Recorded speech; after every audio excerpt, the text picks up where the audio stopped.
Assalamualaikum warahmatullahi wabarakatuh. Alhamdulillahilladzi arsala rasulahu bil huda wa dinil haq liyudhhirahu 'alad dini kullihi walau karihal kafirun. Wassalatu wassalamu ala asrofil mursalin wa ala alihi wa sahbihi ajmain, amma ba'du. Saya lanjutkan bahasan kita, meneruskan lanjutan 9 keturunan-keturunan setan. Keturunan setan menurut versi Sayyidina Umar ada 9. Yang kelima ada yang namanya setan murroh. Setan murroh itu bertugas sohibul mazamir. Ya, sohibul mazamir itu apa? Selalu menggoda umat manusia untuk berpesta-pesta, berjoget-joget, misalkan menabuh alat-alat musik. Nah, sedangkan masalah alat musik ini ada perbedaan mazhab. Ya, kita wajib berkeyakinan bahwa suara musik yang kita dengar itu hukumnya dosa. Tapi bagi orang yang hobi, agar dosanya satu, berarti ini kita harus meyakini bahwa itu dosa. Kalau misalkan sesuatu yang hukumnya dosa lalu dilakukan dan tidak ditekadkan dosa, maka dosanya 2 kali lipat. 1, dosa meyakini sesuatu dosa tidak ditekadkan dosa. 2, dosa melakukannya. Nah, di sana ada setan.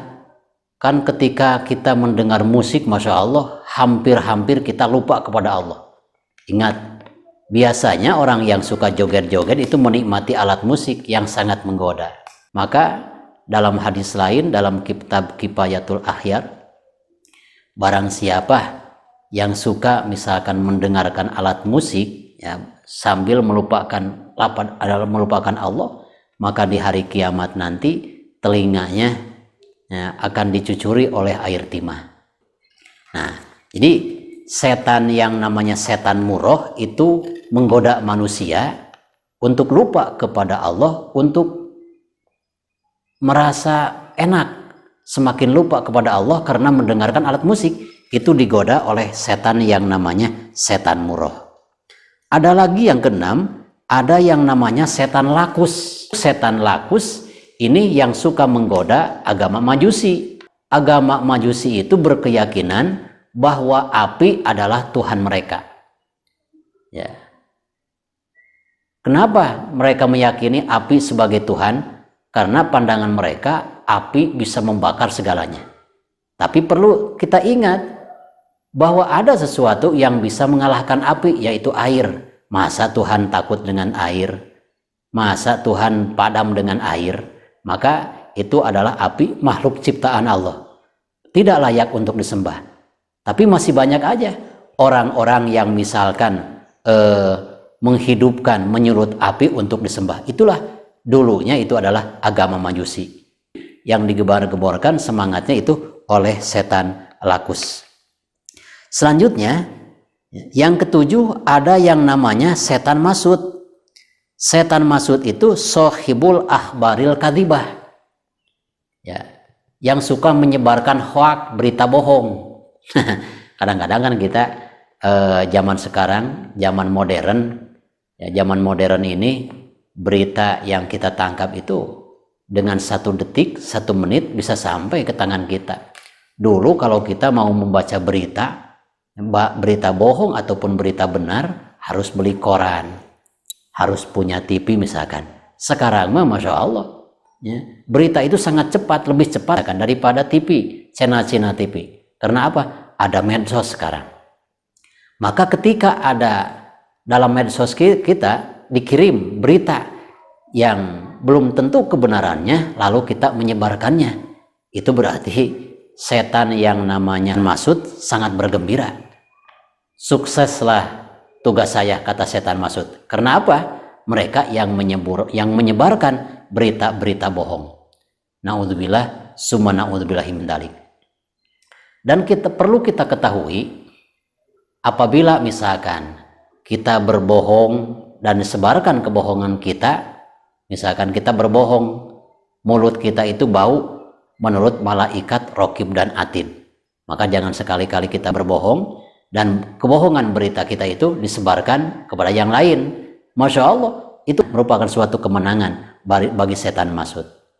Yang kedelapan, ada yang namanya setan dasim, seperti yang telah saya sampaikan. Sohibul buyut itu selalu menggoda rumah tangga orang agar cepat-cepat bercerai. Ya.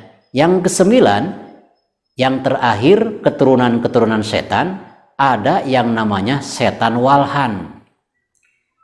Ditugaskan apa oleh si iblis? Walhan ditugaskan sohibul wudu.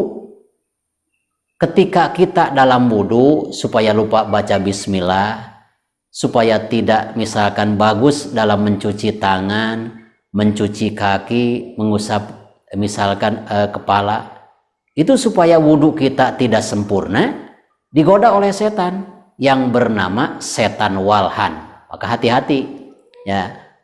Saya mau memberi nama anak saya, kebetulan laki-laki, udah aja si walhan. Padahal tidak tahu walhan itu adalah salah satu keturunan setan yang suka menggoda wudhu kita. Maka suka kasihan kalau kita ya melihat orang yang wudhu, kadang-kadang wudhunya sembarangan. Mencuci kaki itu harus dengan mata kakinya, bukan sampai mata kaki, tapi bersama mata kakinya harus dicuci. Ketika mencuci tangan, ya, bukan sampai sikut, tapi dengan sikut-sikutnya harus dicuci. Karena kalau kita misalkan wudhu, ya, ketika membasuh muka, misalkan, lalu mukanya sepotong terbasuh air, sepotong lagi misalkan enggak bagian daripada muka tersebut, lalu kita tidak mengulanginya wudhu tersebut, maka itu adalah suatu keberhasilan misi dan visi daripada setan walhan. Na'udzubillah summa na'udzubillah min dzalik.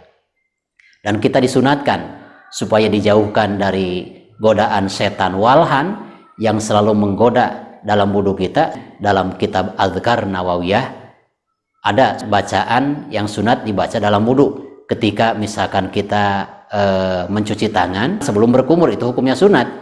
Lain lagi mencuci tangan misalkan ketika sudah mencuci muka, itu hukumnya wajib. Ya, itu dalam mencuci tangan istilah Sunda mah itu kokocok. Ada doanya, Allahumma fadiyadaya min ma'asika kuliha. Termasuk ketika kita selesai wudhu, sunat membaca asyhadu alla ilaha illallah wahdahu la syarikalah wa asyhadu anna sayyidana Muhammadan abduhu wa rasuluh. Allahumma ij'alni minat tawwabina waj'alni minal mutatahhirin. Ya Allah, jadikanlah saya ini bagian daripada orang-orang yang bertobat atas dosa-dosanya. Ya. Waj'alni minal mutatahhirin, dan jadikanlah kami atau saya sebagai bagian daripada orang-orang yang bersuci atas dosa-dosanya. Itu sunat. Setelah kita membacakan waj'alni minal mutatahhirin, misalkan dilanjutkan membaca surat Inna anzalnahu fi lailatul qadr wa ma adraka ma lailatul qadr. Sudahkah kita pernah setelah wudhu membaca itu? Apa pahalanya bagi orang yang berwudhu? Setelah berwudhu membaca surat Inna anzalnahu fi lailatul qadr, akan dituliskan oleh malaikat Raqib dan Atid, ya, kebaikan sejumlah huruf yang terkandung dalam surat Al-Qadar tersebut. Mudah-mudahan setelah dibahas dua bab keturunan-keturunan setan bisa menambah wawasan keilmuan kita. Mudah-mudahan selain daripada kita menyimak untuk diri kita sendiri, silakan ini bentuk kebaikan bisa disebarkan kepada keluarga kita, bisa disebarkan kepada teman-teman kita, agar kita dapat mendapatkan pahala sebagai penyebar kebaikan. Wassalamualaikum warahmatullahi wabarakatuh.